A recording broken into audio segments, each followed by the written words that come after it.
Hello students, how are you? So today we are going to do lesson number 6, some glimpses of ancient Indian thought and practices. ਕਿ ਪੁਰਾਤਨ ਭਾਰਤੀ ਸੋਚ ਅਤੇ ਪੁਰਾਤਨ ਭਾਰਤੀ ਰੀਤੀਆਂ ਦੀਆਂ ਕੁਝ ਝਾਕੀਆਂ. Some glimpses of ancient Indian thought and practices. Let's start. Since times immemorial, India has always occupied a place of honor and glory in the comity of nations. Comity ਹੁੰਦਾ ਕੋਈ ਮੰਡਲੀ, ਕੋਈ ਗਰੁੱਪ, ਤੇ ਇਨਮੈਮੋਰੀਅਲ ਹੁੰਦਾ ਪੁਰਾਤਨ, ਠੀਕ ਹੈ, ਐਂਸ਼ੀਅੰਟ, ਪੁਰਾਣਾ. ਕਿ ਪੁਰਾਤਨ ਕਾਲ ਤੋਂ ਹੀ ਇੰਡੀਆ ਨੇ ਦੁਨੀਆ ਦੇ ਬਾਕੀ ਦੇਸ਼ਾਂ ਦੇ ਗਰੁੱਪ ਦੇ ਵਿਚਕਾਰ ਇੱਕ ਆਦਰ ਅਤੇ ਸਨਮਾਨ ਵਾਲੀ ਜਗ੍ਹਾ ਬਣਾਈ ਹੋਈ ਹੈ. The rich culture of this great country has been illumined by the great Vedas and the Purans, the Gita, the Ramayana and the Mahabharat. ਕਿ ਇਸ ਮਹਾਨ ਦੇਸ਼ ਦਾ ਅਮੀਰ ਸੱਭਿਆਚਾਰ ਵੇਦਾਂ ਦੇ ਵਿੱਚ, ਪੁਰਾਣਾਂ ਦੇ ਵਿੱਚ, ਗੀਤਾ ਦੇ ਵਿੱਚ, ਰਮਾਇਣ ਅਤੇ ਮਹਾਭਾਰਤ ਦੇ ਵਿੱਚ ਪ੍ਰਕਾਸ਼ਿਤ ਹੈ, ਪ੍ਰਕਾਸ਼ਮਾਨ ਹੈ. And rich thoughts that these and thousands of other Indian books of yore are studied with. ਹੁਣ ਇਹਦੇ ਵਿੱਚ ਦੇਖੋ ਨਵੇਂ ਸ਼ਬਦ ਕਿਹੜੇ ਆਏ ਨੇ. ਇੱਕ ਤਾਂ ਆਇਆ ਯੋਰ. ਯੋਰ ਦਾ ਮਤਲਬ ਹੁੰਦਾ ਪੁਰਾਣਾ ਸਮਾਂ. ਸਟੱਡੀਡ ਯਾਨੀ ਕੋਈ ਚੀਜ਼ ਕਿਸੇ ਦੇ ਨਾਲ ਜੁੜੀ ਹੋਣੀ, ਠੀਕ ਹੈ, ਜੜਿਆ ਹੋਣਾ, ਜਾਂ ਕੋਈ ਚੀਜ਼ ਕਿਸੇ ਚੀਜ਼ ਦੇ ਨਾਲ ਭਰੀ ਹੋਣੀ, ਉਹਨੂੰ ਵੀ ਕਹਿੰਦੇ ਆ ਸਟੱਡੀਡ ਵਿਦ. ਸੋ ਇਹਦੇ ਵਿੱਚ ਕਿਹਾ ਗਿਆ ਕਿ ਅਮੀਰ ਵਿਚਾਰ ਇਹਨਾਂ ਕਿਤਾਬਾਂ ਵਿੱਚ ਵੀ ਅਤੇ ਇਹੋ ਜਿਹੀਆਂ ਕਈ ਹੋਰ ਪੁਰਾਤਨ ਭਾਰਤੀ ਕਿਤਾਬਾਂ ਦੇ ਵਿੱਚ ਜੜੇ ਹੋਏ ਹਨ. ਭਾਵ ਉਹਨਾਂ ਕਿਤਾਬਾਂ ਦੇ ਵਿੱਚ ਉਹ ਅਮੀਰ ਵਿਚਾਰ ਲਿਖੇ ਹੋਏ ਹਨ. ਸਮ ਸਿਲੈਕਟਡ ਸਨਿਪਿਟਸ ਹੁੰਦੇ ਨੇ ਟੁਕੜੇ. ਕਿਸੇ ਵੀ ਵੱਡੀ ਕਿਤਾਬ ਤੋਂ ਅਸੀਂ ਕੋਈ ਟੁਕੜਾ ਲੈ ਲਈਏ, ਕੋਈ ਚੈਪਟਰ ਲੈ ਲਈਏ, ਉਹਨੂੰ ਆਪਾਂ ਕਹਾਂਗੇ ਸਨਿਪਿਟਸ. ਐਪੀਸੋਡ ਤੁਸੀਂ ਸਮਝਦੇ ਹੋ ਪ੍ਰਕਰਣ ਜਾਂ ਉਪਕਥਾ, ਯਾਨੀ ਇੱਕ ਕਥਾ ਦਾ ਇੱਕ ਛੋਟਾ ਜਿਹਾ ਹਿੱਸਾ, ਉਹਨੂੰ ਆਪਾਂ ਉਪਕਥਾ ਕਹਿ ਸਕਦੇ ਹਾਂ, ਉਹਨੂੰ ਆਪਾਂ ਕਹਾਂਗੇ ਐਪੀਸੋਡ. ਸੋ ਇਹਦੇ ਵਿੱਚ ਗੱਲ ਕੀਤੀ ਗਈ ਹੈ ਕਿ ਕੁਝ ਚੋਣਵੇਂ ਅੰਸ਼, ਪ੍ਰਕਰਣ ਐਂਡ ਜੈਮਸ ਆਫ ਥਾਟ ਅਤੇ ਵਿਚਾਰਾਂ ਦੇ ਮੋਤੀ. ਰੀਪ੍ਰੈਜ਼ੈਂਟਿੰਗ ਦਾ ਈਥੋਸ. ਰੀਪ੍ਰੈਜ਼ੈਂਟਿੰਗ ਹੁੰਦਾ ਕਿਸੇ ਦੀ ਪ੍ਰਤੀਨਿਧਤਾ ਕਰਨਾ, ਯਾਨੀ ਕਿਸੇ ਦਾ ਚਿਹਰਾ ਦਿਖਾਣਾ ਕਿ ਉਹ ਇਹੋ ਜਿਹਾ ਹੈ. ਤੇ ਈਥੋਸ ਹੁੰਦਾ ਲੋਕਾਚਾਰ, ਭਾਵ ਲੋਕ ਕਿਹੋ ਜਿਹਾ, ਉਹਨਾਂ ਦਾ ਆਚਾਰ ਵਿਵਹਾਰ ਕਿਹੋ ਜਿਹਾ ਹੈ, ਉਹਨਾਂ ਦਾ ਚਰਿੱਤਰ ਕਿਹੋ ਜਿਹਾ, ਉਹਨਾਂ ਦਾ ਸੱਭਿਆਚਾਰ ਕਿਹੋ ਜਿਹਾ, ਉਹਨੂੰ ਆਪਾਂ ਕਹਿੰਦੇ ਹਾਂ ਈਥੋਸ. ਐਂਡ ਫਿਲੋਸਫੀ ਦਾ ਮਤਲਬ ਹੁੰਦਾ ਦਰਸ਼ਨ.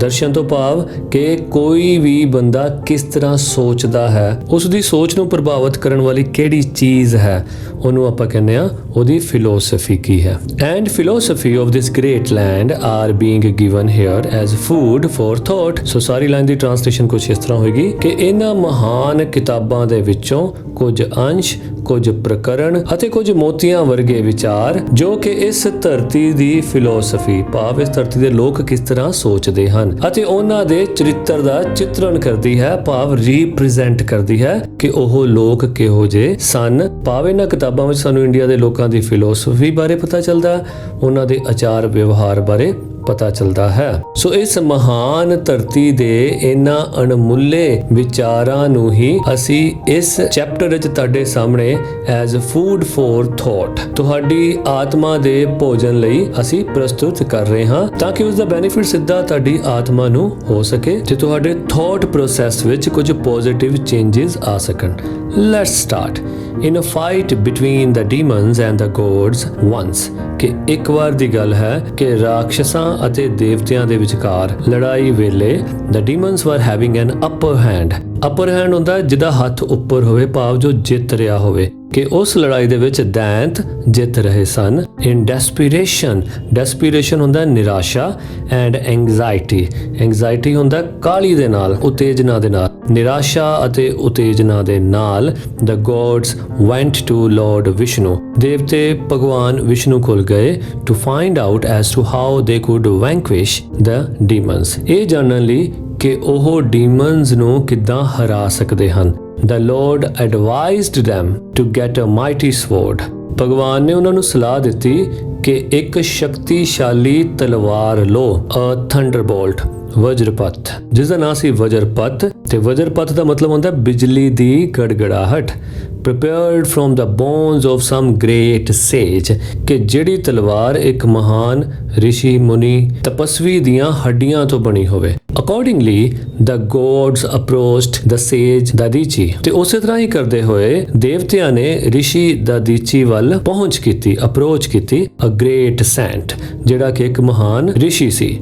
Dadichi took no time in laying down his life। ਜਦੋਂ ਦਦੀਚੀ ਨੇ ਗੱਲ ਸੁਣੀ ਤਾਂ ਉਹਨਾਂ ਨੇ ਜ਼ਰਾ ਜਿੰਨਾ ਵੀ ਟਾਈਮ ਨਹੀਂ ਲਾਇਆ ਆਪਣੀ ਜਾਨ ਨਿਛਾਵਰ ਕਰਨ ਨੂੰ। ਠੀਕ ਹੈ, laying down his life ਹੁੰਦਾ ਜਾਨ ਨਿਛਾਵਰ ਕਰਨਾ। So that his bones could be made into an invincible weapon, ਅਮੋਘ ਅਸਤਰ, ਤਾਂ ਕਿ ਉਸ ਦੀਆਂ ਹੱਡੀਆਂ ਦੇ ਨਾਲ ਉਹ ਅਮੋਘ ਅਸਤਰ ਬਣਾਇਆ ਜਾ ਸਕੇ। ਅਮੋਘ ਅਸਤਰ ਕਿਹੜਾ ਹੁੰਦਾ? ਜਿਹੜਾ ਕਿ ਅਜੇ ਹਥਿਆਰ ਹੋਵੇ ਜਿਹਨੂੰ ਜਿੱਤਿਆ ਨਾ ਜਾ ਸਕਦਾ ਹੋਵੇ। The victory of the good over evil, ਕਿ ਬੁਰਾਈ ਉੱਤੇ ਅੱਛਾਈ ਦੀ ਜਿੱਤ is the rarest of the rare examples, ਕਿ ਇਹੋ ਜਿਹੀਆਂ ਦੁਰਲਭ ਉਦਾਹਰਨਾਂ ਦੇ ਵਿੱਚੋਂ ਵੀ ਇਹ ਸਭ ਤੋਂ ਦੁਰਲਭ ਉਦਾਹਰਣ ਹੈ of great renunciation। renunciation ਹੁੰਦਾ ਆਤਮ ਤਿਆਗ, ਭਾਵ ਆਪਣੀ ਜਾਨ ਦੇ ਦੇਣੇ। ਠੀਕ ਹੈ, ਉਹਨੂੰ ਕਹਿੰਦੇ ਨੇ renunciation and sacrifice ਅਤੇ ਤਿਆਗ that this culture teaches, ਜਿਹੜਾ ਕਿ ਇਹ ਸੱਭਿਆਚਾਰ ਸਾਨੂੰ ਸਿਖਾਉਂਦਾ ਹੈ। ਸੋ ਪੂਰੀ ਲਾਈਨ ਦੀ ਟ੍ਰਾਂਸਲੇਸ਼ਨ ਕਿੱਦਾਂ ਹੋਏਗੀ ਕਿ ਇਹ ਬੁਰਾਈ ਉੱਤੇ ਅੱਛਾਈ ਦੀ ਜਿੱਤ ਇਸ ਦੁਨੀਆ ਵਿੱਚ ਮੌਜੂਦ ਇਹੋ ਜਿਹੀਆਂ ਦੁਰਲਭ ਉਦਾਹਰਨਾਂ ਦੇ ਵਿੱਚੋਂ ਵੀ ਸਭ ਤੋਂ ਦੁਰਲਭ ਉਦਾਹਰਣ ਹੈ, ਜਿਹਦੇ ਨਾਲ ਸਾਨੂੰ ਪਤਾ ਚੱਲਦਾ ਹੈ ਕਿ ਇਸ ਜਗ੍ਹਾ ਦਾ ਜੋ ਸੱਭਿਆਚਾਰ ਹੈ ਕਿ ਉਹ ਕਿਸ ਤਰ੍ਹਾਂ ਆਪਣੇ ਜੀਵਨ ਦਾ ਤਿਆਗ ਅਤੇ ਹੋਰ ਚੀਜ਼ਾਂ ਦਾ ਤਿਆਗ ਸਾਨੂੰ ਸਿਖਾਉਂਦਾ ਹੈ। Who can forget the supreme sacrifice of the young sons of Sri Guru Gobind Singh? ਕੌਣ ਭੁੱਲ ਸਕਦਾ ਹੈ ਸ੍ਰੀ ਗੁਰੂ ਗੋਬਿੰਦ ਸਿੰਘ ਜੀ ਦੇ ਛੋਟੇ ਬੱਚਿਆਂ ਦੇ ਮਹਾਨ ਬਲੀਦਾਨ ਨੂੰ। They chose to be bricked alive for the sake of their faith and the canons of justice and true liberty। canons ਹੁੰਦੇ ਸਿਧਾਂਤ, ਨਿਯਮ, ਓਕੇ, ਕਿ ਉਹਨਾਂ ਨੇ ਆਪਣੇ ਵਿਸ਼ਵਾਸ, ਨਿਆਂ ਅਤੇ ਸੱਚੀ ਆਜ਼ਾਦੀ ਲਈ ਆਪਣੇ ਆਪ ਨੂੰ ਨੀਹਾਂ ਦੇ ਵਿੱਚ ਚਿਣਵਾਉਣਾ ਮਨਜ਼ੂਰ ਕਰ ਲਿਆ। Our philosophy and thought teach us to renounce, to sacrifice, to give away in charity, in the real spirit of detachment। ਸਾਡਾ ਦਰਸ਼ਨ ਸ਼ਾਸਤਰ ਅਤੇ ਇਸ ਦੀ ਸੋਚ ਸਾਨੂੰ ਪਦਾਰਥਵਾਦੀ ਚੀਜ਼ਾਂ ਤੋਂ ਸਹੀ ਅਰਥਾਂ ਵਿੱਚ ਮੁਕਤੀ ਦਿਵਾਉਣ ਲਈ ਸਾਨੂੰ ਤਿਆਗ, ਬਲੀਦਾਨ ਅਤੇ ਦਾਨ ਪੁੰਨ ਕਰਨ ਵੱਲ ਪ੍ਰੇਰਦੇ ਹਨ। ਇਦਮ ਨਮਮ, this does not belong to me। ਸੋ ਇਦਮ ਨਮਮ ਦਾ ਮਤਲਬ ਹੁੰਦਾ ਕਿ ਇਹ ਚੀਜ਼ ਮੇਰੇ ਨਾਲ ਸੰਬੰਧਿਤ ਨਹੀਂ ਹੈ। is the real spirit behind the yajnas। ਯਾਜਨਾਸ ਹੁੰਦੇ ਨੇ ਜਿਹੜੇ ਅਸੀਂ ਯੱਗ ਕਰਦੇ ਹਾਂ। we are called upon to perform frequently in our homes, ਜਿਹੜੇ ਅਸੀਂ ਆਪਣੇ ਘਰਾਂ ਦੇ ਵਿੱਚ ਅਕਸਰ ਜਿਹੜੇ ਇਹ ਯੱਗ ਕਰਦੇ ਰਹਿੰਦੇ ਹਾਂ। ਸੋ ਉਸ ਦੇ ਪਿੱਛੇ ਵੀ ਇਹੀ ਭਾਵਨਾ ਕੰਮ ਕਰਦੀ ਹੈ, ਕਿਹੜੀ? ਇਦਮ ਨਮਮ। ਤਾਂ ਹੀ ਤਾਂ ਉਹਦੇ ਵਿੱਚ ਹਰ ਚੀਜ਼ ਦੀ ਆਹੂਤੀ ਦਿੱਤੀ ਜਾਂਦੀ ਹੈ ਤਾਂ ਕਿ ਸਾਡੇ ਮਨ ਵਿੱਚ ਰਵੇ ਕਿ ਇਹ ਸਾਰੀਆਂ ਚੀਜ਼ਾਂ ਸਾਡੇ ਨਾਲ ਸੰਬੰਧਿਤ ਨਹੀਂ ਹਨ। Should corruption, greed and lust for easy money have any place in a country rich with such noble and lofty traditions? ਕੋਈ ਦੇਸ਼ ਜਿਸ ਦੀਆਂ ਇਹੋ ਜਿਹੀਆਂ ਨੇਕ ਅਤੇ ਬੁਲੰਦ ਪਰੰਪਰਾਵਾਂ ਹੋਣ। ਲੋਫਟੀ ਕੀ ਹੁੰਦਾ? ਬੁਲੰਦ, ਨੋਬਲ, ਨੇਕ। ਕਿ ਇਹੋ ਜਿਹੇ ਦੇਸ਼ ਦੇ ਵਿੱਚ ਕਰਪਸ਼ਨ, ਲਾਲਚ ਅਤੇ ਸੌਖਿਆਂ ਹੀ ਪੈਸਾ ਕਮਾਉਣ ਦੀ ਹਵਸ ਦੀ ਕੋਈ ਜਗ੍ਹਾ ਹੋਣੀ ਚਾਹੀਦੀ ਹੈ। ਆਓ ਹੁਣ ਸੈਕੰਡ ਚੈਪਟਰ ਪੜ੍ਹੀਏ। The elder ones of this country, ਕਿ ਇਸ ਦੇਸ਼ ਦੇ ਬਜ਼ੁਰਗ, as per tradition coming down from thousands of years to this day, ਕਿ ਜਿਸ ਤਰ੍ਹਾਂ ਕਈ ਹਜ਼ਾਰਾਂ ਸਾਲਾਂ ਤੋਂ ਲੈ ਕੇ ਹੁਣ ਤੱਕ ਜੋ ਪ੍ਰਥਾਵਾਂ, ਪਰੰਪਰਾਵਾਂ ਚਲਦੀਆਂ ਪਈਆਂ ਹਨ, consider it a divine and blessed duty। ਤੇ ਉਹ ਸਾਡੇ ਜਿਹੜੇ ਵੱਡੇ ਵਡੇਰੇ ਹਨ ਉਹ ਇਸ ਨੂੰ ਇੱਕ ਬੜੀ ਧਾਰਮਿਕ ਅਤੇ ਰੱਬ ਵੱਲੋਂ ਬਖਸ਼ੀ ਹੋਈ ਇੱਕ ਡਿਊਟੀ ਸਮਝਦੇ ਹਨ। ਕੀ ਕਰਨਾ? to feed the birds flying in the sky, ਕਿ ਜਿਹੜੇ ਬਰਡਸ ਅਸਮਾਨ 'ਚ ਉੜਦੇ ਹਨ ਉਹਨਾਂ ਨੂੰ ਫੀਡ ਕਰਨਾ, ਉਹਨਾਂ ਨੂੰ ਕੁਝ ਨਾ ਕੁਝ ਖਵਾਉਣਾ। the animals moving about on this earth, ਅਤੇ ਜੋ ਜਾਨਵਰ ਇੱਧਰ ਉੱਧਰ ਘੁੰਮਦੇ ਪਏ ਹਨ, and the insects living in small holes, ਅਤੇ ਜੋ ਕੀੜੇ ਮਕੌੜੇ ਛੋਟੀਆਂ-ਛੋਟੀਆਂ ਖੁੱਡਾਂ ਦੇ ਵਿੱਚ, ਮੋਰੀਆਂ ਦੇ ਵਿੱਚ ਰਹਿੰਦੇ ਹਨ, inside the earth, ਇਸ ਧਰਤੀ ਤੇ। ਸੋ ਕਹਿਣ ਤੋਂ ਭਾਵ ਕਿ ਸਦੀਆਂ ਤੋਂ ਹੀ ਸਾਡੇ ਜੋ ਬਜ਼ੁਰਗ ਹਨ ਉਹ ਇਸ ਨੂੰ ਬੜੀ ਵਧੀਆ ਡਿਊਟੀ ਸਮਝਦੇ ਹਨ ਕਿ ਪੰਛੀਆਂ ਨੂੰ ਚੋਗਾ ਪਾਇਆ ਜਾਵੇ, ਜਾਨਵਰਾਂ ਨੂੰ ਕੁਝ ਖਵਾਇਆ ਜਾਵੇ ਤੇ ਕੀੜੇ ਮਕੌੜਿਆਂ ਨੂੰ ਕੁਝ ਖਾਣ ਨੂੰ ਦਿੱਤਾ ਜਾਵੇ ਜੋ ਇਸ ਧਰਤੀ ਤੇ ਰਹਿੰਦੇ ਹਨ। This noble tradition is an ocular proof. Ocular ਹੁੰਦਾ ਹੈ ਸਾਖਸ਼ਾਤ, ਜੋ ਕਿ ਸਾਨੂੰ ਦ੍ਰਿਸ਼ਟੀਗੋਚਰ ਹੋਵੇ, ਜੋ ਸਾਡੀਆਂ ਅੱਖਾਂ ਦੇਖ ਸਕਦੀਆਂ ਹੋਣ, ਉਹਨੂੰ ਕਹਿੰਦੇ ਨੇ ocular, ਠੀਕ ਹੈ, ਨੇਤਰ ਸੰਬੰਧੀ। This noble tradition is an ocular proof of the fact that people of this country believe in the unity of life। ਕਿ ਅਜਿਹਾ ਕਰਨਾ, ਜਿਸ ਤਰ੍ਹਾਂ ਦੂਜੇ ਜੀਵਾਂ ਨੂੰ ਭੋਜਨ ਖਵਾਉਣਾ, ਕਿ ਇਹ ਜਿਹੜਾ ਕੰਮ ਹੈ ਇਹ ਸਾਖਸ਼ਾਤ ਇਹੀ ਦਰਸਾਉਂਦਾ ਹੈ ਕਿ ਇਸ ਧਰਤੀ ਤੇ ਰਹਿਣ ਵਾਲੇ ਲੋਕ ਇਸ ਚੀਜ਼ ਨੂੰ ਮੰਨਦੇ ਹਨ ਕਿ ਸਾਡੇ ਸਾਰਿਆਂ ਦੀ ਲਾਈਫ ਇੱਕੋ ਹੀ ਹੈ, ਅਸੀਂ ਸਾਰੇ ਇੱਕ ਦੂਜੇ ਦੇ ਨਾਲ ਜੁੜੇ ਹੋਏ ਹਾਂ, ਕਿ ਸਾਡੀ ਲਾਈਫ ਵਿੱਚ ਏਕਤਾ ਹੈ। ਐਨੀਵੇਅਰ ਐਂਡ ਐਵਰੀਵੇਅਰ, ਕਿਤੇ ਵੀ ਅਤੇ ਹਰ ਜਗ੍ਹਾ। ਵਾਸੁਦੇਵ ਕੁਟੁੰਬਕਮ, the entire universe is one family। ਸੋ ਵਾਸੁਦੇਵ ਕੁਟੁੰਬਕਮ ਜੋ ਕਿ ਇਸ ਦੇਸ਼ ਦਾ ਨਾਰਾ ਰਿਹਾ ਹੈ, ਉਸ ਤੋਂ ਭਾਵ ਹੈ ਕਿ ਸਾਰਾ ਬ੍ਰਹਿਮੰਡ ਹੀ ਇੱਕ ਪਰਿਵਾਰ ਹੈ। is a basic thought that works here। ਇਹੀ ਮੂਲ ਵਿਚਾਰ ਹੈ ਜੋ ਇੱਥੇ ਕੰਮ ਕਰਦਾ ਹੈ। and in the various such ceremonies like the tradition of langar in the holy temples and gurdwaras, ਕਿ ਜਿੱਦਾਂ ਪਵਿੱਤਰ ਮੰਦਰਾਂ ਅਤੇ ਗੁਰਦੁਆਰਿਆਂ ਦੇ ਵਿੱਚ ਲੰਗਰ ਦੀ ਪਰੰਪਰਾ ਹੈ, and the message of holy gurus contained in the directive, ਅਤੇ ਪਵਿੱਤਰ ਗੁਰੂਆਂ ਦੇ ਨਿਰਦੇਸ਼ ਵਿੱਚ ਵੀ ਇਹੀ ਮੈਸੇਜ ਹੈ, ਕਿਹੜਾ, ਕਿ eat only after you have shared your meal with others। ਭਾਵ ਵੰਡ ਛਕੋ, ਕਿ ਆਪਣਾ ਭੋਜਨ ਉਦੋਂ ਹੀ ਛਕੋ ਜਦੋਂ ਤੁਸੀਂ ਉਸ ਨੂੰ ਦੂਜਿਆਂ ਨਾਲ ਸ਼ੇਅਰ ਕੀਤਾ ਹੈ। This idea of distribution applies not to food only, it extends well up to the entire resources and funds that are available to man। ਕਿ ਇਹ ਵੰਡਣ ਦਾ ਸਿਧਾਂਤ ਸਿਰਫ ਤੇ ਸਿਰਫ ਫੂਡ ਉੱਤੇ ਲਾਗੂ ਨਹੀਂ ਹੁੰਦਾ, ਪਰ ਉਸ ਤੋਂ ਵੀ ਅੱਗੇ ਉਹਨਾਂ ਸਾਰੇ ਸਰੋਤਾਂ ਅਤੇ ਉਹਨਾਂ ਸਾਰੀ ਰੁਪਇਆ ਰਾਸ਼ੀ ਲਈ ਵੀ ਹੈ ਜੋ ਮਨੁੱਖ ਕੋਲ ਅਵੇਲੇਬਲ ਹਨ। Do we still need to be taught to love the entire mankind as our kith and kin? ਕਿ ਸਾਨੂੰ ਅਜੇ ਵੀ ਸਿਖਾਉਣ ਦੀ ਲੋੜ ਹੈ ਕਿ ਸਾਰੀ ਮਨੁੱਖਤਾ ਨੂੰ ਆਪਣੇ ਦੋਸਤ ਰਿਸ਼ਤੇਦਾਰਾਂ ਵਾਂਗ ਪਿਆਰ ਕਰੋ। and respect the sanctity of life। ਸੈਂਕਟਿਟੀ ਹੁੰਦਾ ਪਵਿੱਤਰਤਾ, ਕਿ ਆਪਣੀ ਜ਼ਿੰਦਗੀ ਦੀ ਪਵਿੱਤਰਤਾ ਦਾ ਆਦਰ ਕਰੋ, ਭਾਵ ਇਸ ਨੂੰ ਵਿਲੀਨ ਕੰਮਾਂ ਦੇ ਵਿੱਚ, ਮਾੜੇ ਕੰਮਾਂ ਦੇ ਵਿੱਚ ਲਗਾ ਕੇ ਇਸ ਨੂੰ ਮੈਲਾ ਨਾ ਕਰੋ। ਥਰੂ ਟੋਟਲ ਨੋਨ ਵਾਇਲੈਂਸ, ਪੂਰੇ ਅਹਿੰਸਾ ਦੇ ਸਿਧਾਂਤ ਦਾ ਪਾਲਣ ਕਰਦੇ ਹੋਏ।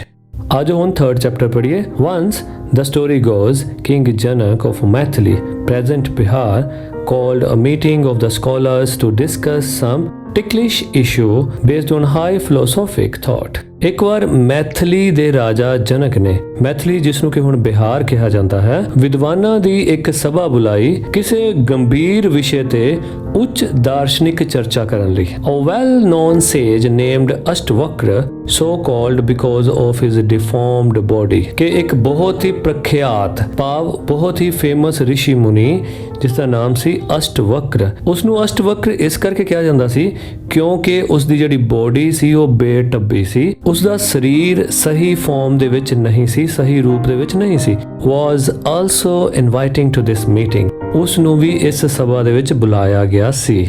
as ਅਸ਼ਟਵਕਰ entered the portals of the palace hall, ਹੁਣ ਇਹ 'ਚ portals ਦਾ ਮਤਲਬ ਹੁੰਦਾ ਪ੍ਰਵੇਸ਼ ਦੁਆਰ, ਕਿ ਜਦੋਂ ਅਸ਼ਟਵਕਰ ਉਸ ਮਹਿਲ ਦੇ ਹਾਲ ਦੇ ਪ੍ਰਵੇਸ਼ ਦੁਆਰ ਵਿੱਚ ਐਂਟਰ ਹੋਇਆ and walked up the passage, ਅਤੇ ਉਸ ਰਸਤੇ ਤੇ ਤੁਰਿਆ, some scholars already present there burst into a derisive laughter, ਤੇ ਉਸ ਨੂੰ ਆਂਦਾ ਦੇਖ ਉੱਥੇ ਪਹਿਲਾਂ ਤੋਂ ਹੀ ਬੈਠੇ ਕੁਝ ਵਿਦਵਾਨ ਇੱਕ ਵਿਅੰਗਾਤਮਕ ਹਾਸਾ ਹੱਸਣ ਲੱਗ ਪਏ, ਭਾਵ ਦੂਜੇ ਨੂੰ ਅਪਮਾਨਿਤ ਕਰਨ ਵਾਲਾ ਹਾਸਾ, ਉਹਨੂੰ ਕਹਿੰਦੇ ਨੇ ਵਿਅੰਗਾਤਮਕ ਹਾਸਾ, derisive laughter। How could such a deformed and mishapen person discuss high philosophy? They felt, ਉਹ ਵਿਦਵਾਨ ਸੋਚਣ ਲੱਗੇ ਕਿ ਕਿਸ ਤਰ੍ਹਾਂ ਇਹ ਬੇਟੱਬੀ ਬੋਡੀ ਵਾਲਾ ਅਤੇ ਬਦਕਿਸਮਤ ਇਨਸਾਨ ਉੱਚੇ ਦਰਸ਼ਨਵਾਦ ਨੂੰ ਵਿਚਾਰੇਗਾ, ਭਾਵ ਉੱਚੀਆਂ ਸੁੱਚੀਆਂ ਗੱਲਾਂ ਇਹ ਕਿਸ ਤਰ੍ਹਾਂ ਕਰੇਗਾ, ਉਹਨਾਂ ਨੇ ਸੋਚਿਆ। ਅਸ਼ਟਵਕਰ thundered back to the king, ਅਸ਼ਟਵਕਰ ਰਾਜੇ ਉੱਤੇ ਬੁਰੀ ਤਰ੍ਹਾਂ ਚਿল্লাਇਆ, "O king, I feel ashamed of being invited to this assembly of skinners। ਕਿ ਹੇ ਰਾਜਨ, ਮੈਨੂੰ ਸ਼ਰਮ ਆ ਰਹੀ ਹੈ ਕਿ ਮੈਂ ਇਹਨਾਂ ਚਰਮਕਾਰਾਂ ਦੀ ਸਭਾ ਵਿੱਚ ਬੁਲਾਇਆ ਗਿਆ ਹਾਂ। ਚਰਮਕਾਰ ਕੀ ਹੁੰਦੇ ਨੇ? ਸਕਿਨਰਸ, ਜੋ ਸਿਰਫ ਤੇ ਸਿਰਫ ਚਮੜੇ ਦੀਆਂ ਗੱਲਾਂ ਕਰਨ, ਠੀਕ ਹੈ, ਉਹਨਾਂ ਨੂੰ ਆਪਾਂ ਕਹਿੰਦੇ ਹਾਂ ਸਕਿਨਰਸ। It is only a Skinner who measures intelligence or status of a person from his skin or physical looks or the color and shape of his skin or body। ਕਿ ਇਹ ਸਿਰਫ ਇੱਕ ਚਰਮਕਾਰ ਹੀ ਹੋ ਸਕਦਾ ਹੈ ਜੋ ਕਿਸੇ ਵਿਅਕਤੀ ਦੀ ਸਿਆਣਪ ਅਤੇ ਉਸ ਦਾ ਦਰਜਾ, ਉਸ ਦੀ ਚਮੜੀ, ਉਸ ਦੀ ਸਰੀਰਕ ਦਿੱਖ, ਉਸ ਦੇ ਰੰਗ ਤੋਂ ਲਗਾਉਂਦਾ ਹੈ। This put the entire assembly to shame। ਇਸ ਗੱਲ ਨੇ ਸਾਰੀ ਸਭਾ ਨੂੰ ਸ਼ਰਮਸਾਰ ਕਰ ਦਿੱਤਾ and brought them to their knees to beg pardon of this great saint। ਅਤੇ ਉਸ ਦੀ ਇਹ ਗੱਲ ਸੁਣ ਕੇ ਸਾਰੇ ਸਕੋਲਰਸ ਆਪਣੇ ਗੋਡਿਆਂ ਭਾਰ ਹੋ ਗਏ ਉਸ ਰਿਸ਼ੀ ਤੋਂ ਮਾਫੀ ਮੰਗਣ ਲਈ। ਕਲਰ ਆਫ ਦਾ ਸਕਿਨ, ਚਮੜੀ ਦਾ ਰੰਗ ਔਰ ਸ਼ੇਪ ਆਫ ਦਾ ਬੋਡੀ, ਇਸ ਸਰੀਰ ਦਾ ਢਾਂਚਾ has never been a measure, ਕਦੀ ਵੀ ਇਹ ਮਾਪਕ ਨਹੀਂ ਰਿਹਾ of intelligence or status in this country, ਕਿ ਇਹ ਮਾਪ ਸਕੇ ਕਿ ਕਿਸ ਵਿੱਚ ਕਿੰਨੀ ਕੁ ਇੰਟੈਲੀਜੈਂਸ ਹੈ ਤੇ ਕਿਹਦਾ ਕੀ ਰੁਤਬਾ ਹੈ। ਭਾਵ ਕਿਸੇ ਦੀ ਚਮੜੀ ਦਾ ਰੰਗ, ਕਿਸੇ ਦੀ ਬੋਡੀ ਦਾ ਢਾਂਚਾ ਇਹ ਕਦੀ ਵੀ ਨਹੀਂ ਮਾਪ ਸਕਦਾ ਕਿ ਉਹਦੇ ਵਿੱਚ ਕਿੰਨੀ ਕੁ ਇੰਟੈਲੀਜੈਂਸ ਹੈ ਤੇ ਉਹਦਾ ਰੁਤਬਾ ਕੀ ਹੈ। ਸੋ ਇਸ ਦੇਸ਼ ਵਿੱਚ ਇਹ ਪਰੰਪਰਾ ਕਦੀ ਵੀ ਨਹੀਂ ਸੀ। Lord Rama's eating of the tasted berries from a Bhil woman। Bhil ਹੁੰਦੇ a Shudra woman who had to sprinkle water on the earth with the help of a leather bag। So Bhil woman ਉਹ ਹੁੰਦੀ ਹੈ ਜੋ ਇੱਕ ਚਮੜੇ ਦੇ bag ਦੇ ਨਾਲ ਧਰਤੀ ਉੱਤੇ ਪਾਣੀ ਦਾ ਛਿੜਕਾਅ ਕਰਦੀ ਹੈ। ਕਿ ਭਗਵਾਨ ਰਾਮ ਜੀ ਦਾ ਉਸ ਭੀਲ ਔਰਤ ਦੇ ਝੂਠੇ ਬੇਰਾਂ ਨੂੰ ਖਾਣਾ is a sufficient proof of the fact that there was never any discrimination on the basis of caste, creed or profession of a person in ancient India। ਇਹ ਇੱਕ ਸੰਪੂਰਨ ਸਬੂਤ ਹੈ ਕਿ ਪੁਰਾਤਨ ਭਾਰਤ ਦੇ ਵਿੱਚ ਕਦੀ ਵੀ ਕਿਸੇ ਵਿਅਕਤੀ ਨੂੰ ਉਸ ਦੀ ਜ਼ਾਤ, ਉਸ ਦੀ ਸੰਪਰਦਾਇ ਜਾਂ ਉਸ ਦੇ ਕੰਮ ਦੇ ਆਧਾਰ ਤੇ ਉਸ ਦੇ ਨਾਲ ਭੇਦਭਾਵ ਕਦੀ ਵੀ ਨਹੀਂ ਕੀਤਾ ਗਿਆ। One is here also reminded of what the enlightened sage Swami Vivekananda said to a lady in America who laughed at his simple dress।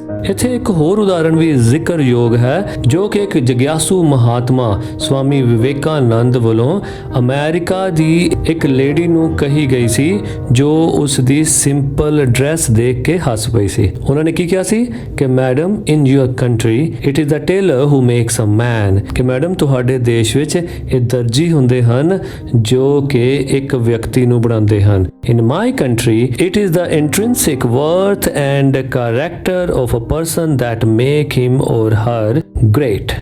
ਇੰਟ੍ਰਿੰਸਿਕ ਹੁੰਦਾ ਅੰਦਰੂਨੀ, ਅੰਦਰਲੀ, ਕਿ ਮੈਡਮ ਤੁਹਾਡੇ ਦੇਸ਼ ਵਿੱਚ ਜ਼ਰੂਰ ਹੀ ਆਦਮੀ ਨੂੰ ਬੰਦਾ ਇੱਕ ਟੇਲਰ ਬਣਾਉਂਦਾ ਹੋਏਗਾ, ਪਰ ਮੇਰੇ ਦੇਸ਼ ਦੇ ਵਿੱਚ ਉਸ ਦੀ ਅੰਦਰੂਨੀ ਸਮਝ ਅਤੇ ਉਸ ਵਿਅਕਤੀ ਦਾ ਕਰੈਕਟਰ ਹੀ ਉਸ ਨੂੰ ਮਹਾਨ ਬਣਾਉਂਦਾ ਹੈ। Isn't it unwise to support tacitly or otherwise any talk of such discrimination on such frivolous basis today? ਸੋ ਪਹਿਲਾਂ ਇਹਦੇ ਵਿੱਚ ਜਿਹੜੇ ਔਖੇ ਵਰਡਸ ਆਏ ਆਪਾਂ ਉਹ ਦੇਖ ਲੈਂਦੇ ਹਾਂ।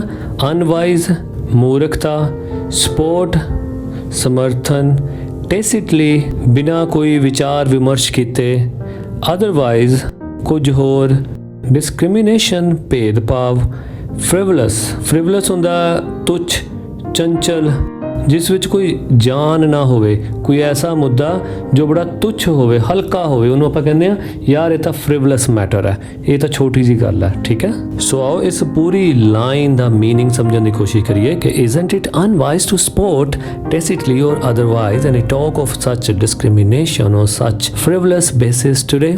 ਕੀ ਇਹ ਮੂਰਖਤਾਪੂਰਨ ਨਹੀਂ ਹੈ? ਕਿਹੜੀ ਚੀਜ਼? ਟੂ ਸਪੋਰਟ, ਕਿ ਸਮਰਥਨ ਕਰਨਾ। ਕਿਵੇਂ ਕਰਨਾ ਸਮਰਥਨ? ਟੈਸਿਟਲੀ, ਭਾਵ ਵਿਚਾਰ ਵਿਮਰਸ਼ ਕਰਕੇ, ਆਪਣੀ ਸਿਆਣਪ ਸ਼ੋਅ ਕਰਕੇ, ਔਰ ਅਦਰਵਾਈਜ਼ ਜਾਂ ਕਿਸੇ ਹੋਰ ਤਰੀਕੇ ਦੇ ਨਾਲ ਉਸ ਚੀਜ਼ ਨੂੰ ਸਪੋਰਟ ਕਰਨਾ।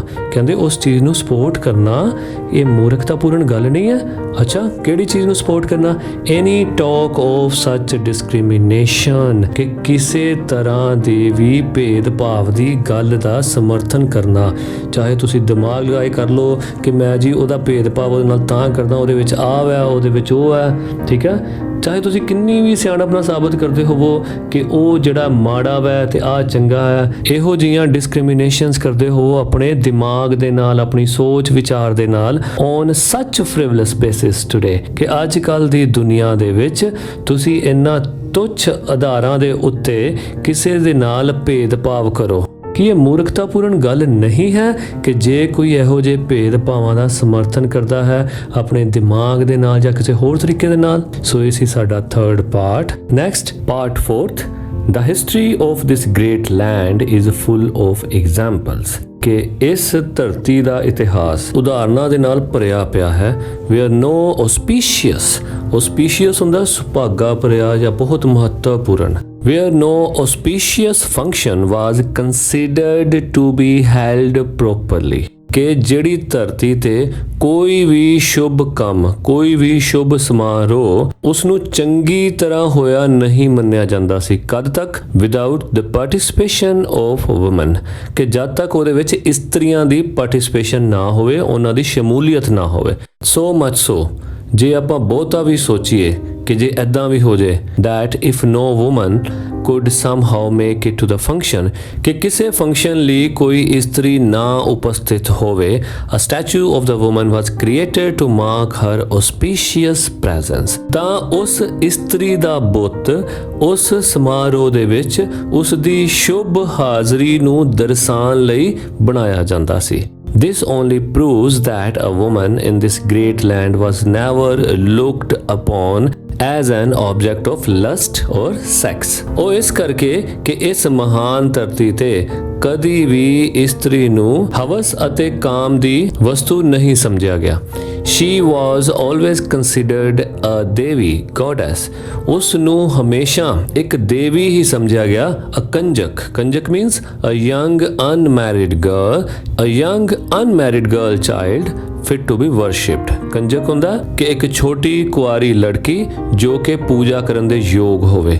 The mother of mankind ਅਤੇ ਉਸ ਨੂੰ ਮਨੁੱਖਤਾ ਦੀ ਜਨਨੀ ਵੀ ਸਮਝਿਆ ਜਾਂਦਾ। The ਅਰਧਾਂਗਨੀ ਹੁੰਦਾ ਅੱਧਾ ਅੰਗ, ਜਿਹਨੂੰ ਆਪਾਂ ਇੰਗਲਿਸ਼ ਕਹਿੰਦੇ ਆ ਬੈਟਰ ਹਾਫ। ਭਾਵ ਕੋਈ ਵੀ ਆਦਮੀ ਇੱਕ ਇਸਤਰੀ ਦੀ ਅਣਹੋਂਦ ਵਿੱਚ ਅਧੂਰਾ ਹੈ। ਦਾ ਇਨਸੈਪਰੇਬਲ ਹੁੰਦਾ ਜਿਹਨੂੰ ਅਲੱਗ ਨਾ ਕੀਤਾ ਜਾ ਸਕਦਾ ਹੋਵੇ, ਠੀਕ ਹੈ, ਅਟੁੱਟਵਾਂ ਜਿਹਨੂੰ ਆਪਾਂ ਕਹਿੰਦੇ ਆ। The inseparable but equal wheel of the rath, English ਉਹਨੂੰ ਕਹਿੰਦੇ ਨੇ ਚੈਰੀਅਟ ਆਫ ਲਾਈਫ ਕਿ ਇਹ ਜ਼ਿੰਦਗੀ ਦੇ ਰੱਥ ਦਾ ਇੱਕ ਅਟੁੱਟਵਾਂ ਬਲਕਿ ਬਰਾਬਰ ਦੀ ਮਹੱਤਤਾ ਵਾਲਾ ਇੱਕ ਵੀਲ ਹੈ, ਪਹੀਆ ਹੈ। This fitly explains Chhatrapati ਸ਼ਿਵਾਜੀ's bowing his head before a woman। ਫਿਟਲੀ ਹੁੰਦਾ ਅਨੁਕੂਲ ਢੰਗ ਦੇ ਨਾਲ, ਚੰਗੀ ਤਰ੍ਹਾਂ, ਕਿ ਛਤਰਪਤੀ ਸ਼ਿਵਾ ਜੀ ਦਾ ਇੱਕ ਇਸਤਰੀ ਅੱਗੇ ਆਪਣਾ ਸਿਰ ਝੁਕਾਣਾ ਇਹ ਇੱਕ ਬਹੁਤ ਹੀ ਅਨੁਕੂਲ ਢੰਗ ਦੀ ਐਗਜ਼ਾਮਪਲ ਹੈ ਜਿਹੜੀ ਇੱਥੇ ਫਿਟ ਹੁੰਦੀ ਹੈ। ਐਂਡ ਰਿਸਪੈਕਟਫੁਲੀ ਅਤੇ ਆਦਰ ਸਹਿਤ ਰੀਸਟੋਰਿੰਗ ਹਰ ਡਿਗਨਿਟੀ ਹੁੰਦਾ ਆਦਰ, ਮਾਣ, ਸਤਿਕਾਰ। ਰੀਸਟੋਰਿੰਗ ਬਹਾਲ ਕੀਤਾ, ਹਰ ਡਿਗਨਿਟੀ ਉਸ ਦਾ ਮਾਣ ਐਜ਼ ਅ ਮਦਰ ਇੱਕ ਮਾਂ ਦੇ ਰੂਪ ਵਿੱਚ। when some misguided soldiers of his victorious army presented her to Shivaji as a gift ਕਿ ਜਦੋਂ ਇੱਕ ਜੰਗ ਜਿੱਤਣ ਤੋਂ ਬਾਅਦ ਸ਼ਿਵਾਜੀ ਦੇ ਸੈਨਿਕਾਂ ਨੇ ਇੱਕ ਲੇਡੀ ਨੂੰ ਸ਼ਿਵਾਜੀ ਨੂੰ ਇੱਕ ਗਿਫਟ ਦੇ ਤੌਰ ਤੇ ਅਰਪਣ ਕੀਤਾ ਤਾਂ ਸ਼ਿਵਾ ਜੀ ਨੇ ਉਸ ਨੂੰ ਮਾਂ ਦਾ ਦਰਜਾ ਦੇ ਕੇ ਉਸ ਦੀ ਜਿਹੜੀ ਮਾਣ ਮਰਿਆਦਾ ਸੀ ਉਹ ਬਹਾਲ ਕੀਤੀ। This too explains that the great wars in both the sacred epics, the Ramayana and the Mahabharata, were fought for defending and upholding the honor of this Maitri Shakti ਹੁੰਦੀ ਹੈ ਨਾਰੀ ਸ਼ਕਤੀ। ਹੁਣ ਇਹਨਾਂ 'ਚ ਵਰਡਸ ਆਏ ਨੇ, ਇੱਕ ਆਇਆ ਸੈਕਰਡ ਹੁੰਦਾ ਪਵਿੱਤਰ, ਐਪਿਕਸ ਹੁੰਦੇ ਨੇ ਮਹਾਕਾਵ। ਇੰਨੀ ਵੱਡੀ ਕਵਿਤਾ ਕਿ ਉਸ ਕਵਿਤਾ ਦੀ ਪੂਰੀ ਕਿਤਾਬ ਹੀ ਲਿਖ ਦਿੱਤੀ ਗਈ ਜਾਂ ਉਸ ਕਵਿਤਾ ਦੇ ਨਾਲ ਪੂਰਾ ਗ੍ਰੰਥ ਹੀ ਲਿਖ ਦਿੱਤਾ ਗਿਆ, ਸੋ ਉਹਨੂੰ ਆਪਾਂ ਕਹਿੰਦੇ ਆ ਐਪਿਕ। ਨੈਕਸਟ ਹੈ ਡਿਫੈਂਡਿੰਗ ਹੁੰਦਾ ਬਚਾਉਣਾ, ਅਪਹੋਲਡਿੰਗ ਉੱਚਾ ਚੱਕਣਾ, ਆਨਰ ਮਾਣ ਮਰਿਆਦਾ ਕਿ ਰਮਾਇਣ ਅਤੇ ਮਹਾਭਾਰਤ ਵਰਗੇ ਪਵਿੱਤਰ ਮਹਾਕਾਵਾਂ ਦੇ ਵਿੱਚ ਵੀ ਨਾਰੀ ਸ਼ਕਤੀ ਦੀ ਮਾਣ ਮਰਿਆਦਾ ਨੂੰ ਬਚਾਉਣ ਅਤੇ ਇਸ ਨੂੰ ਉੱਚਾ ਚੱਕਣ ਲਈ ਇਹ ਦੋਨੋਂ ਮਹਾਯੁੱਧ ਲੜੇ ਗਏ। Does this not put those to shame ਕਿ ਇਹ ਸਭ ਕੁਝ ਉਹਨਾਂ ਨੂੰ ਸ਼ਰਮਸਾਰ ਨਹੀਂ ਕਰਦਾ? Who think ਜਿਹੜੇ ਸੋਚਦੇ ਹਨ of resorting to resorting ਹੁੰਦਾ ਸਹਾਰਾ ਲੈਣਾ, of resorting to female feticide ਹੁੰਦਾ ਭਰੂਣ ਹੱਤਿਆ ਕਿ ਇੱਕ ਅਣਜਨਮੀ ਲੜਕੀ ਨੂੰ ਮਾਂ ਦੀ ਕੋਖ ਦੇ ਵਿੱਚ ਹੀ ਮਾਰ ਦੇਣਾ, ਉਹਨੂੰ ਕਹਿੰਦੇ ਨੇ ਭਰੂਣ ਹੱਤਿਆ, ਫੀਮੇਲ ਫਿਟਿਸਾਈਡ। ਔਰ denying the female sex their rightful place in the affairs of the world।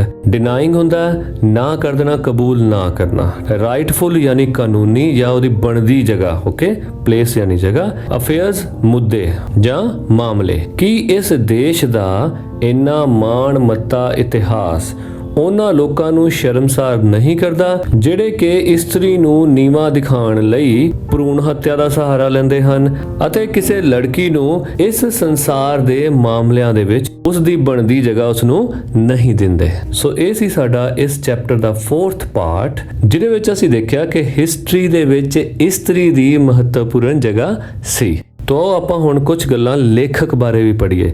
The author doctor D V. Jindal is senior lecturer PES retired from SCD government college Ludhiana. ਕਿ ਜੋ ਇਸ ਚੈਪਟਰ ਦੇ ਲੇਖਕ ਹਨ ਡਾਕਟਰ ਡੀ.ਵੀ. ਜਿੰਦਲ ਇੱਕ ਸੀਨੀਅਰ ਲੈਕਚਰਰ PES ਆਏ ਹਨ ਜੋ ਕਿ ਸਤੀਸ਼ ਚੰਦਰ ਧਵਨ ਗਵਰਨਮੈਂਟ ਕਾਲਜ ਲੁਧਿਆਣਾ ਤੋਂ ਰਿਟਾਇਰ ਹੋਏ ਹਨ। Having been a member of various academic bodies at various levels, ਅਲੱਗ-ਅਲੱਗ ਲੈਵਲਸ ਤੇ ਅਲੱਗ-ਅਲੱਗ ਸਿੱਖਿਆ ਸੰਸਥਾਵਾਂ ਦੇ ਮੈਂਬਰ ਹੁੰਦੇ ਹੋਏ ਹੀ is presently a member of the external faculty central institute of English and foreign languages Hyderabad. ਉਹ ਵਰਤਮਾਨ ਸਮੇਂ ਦੇ ਵਿੱਚ external faculty central institute of English and foreign language Hyderabad ਦੇ ਮੈਂਬਰ ਹਨ।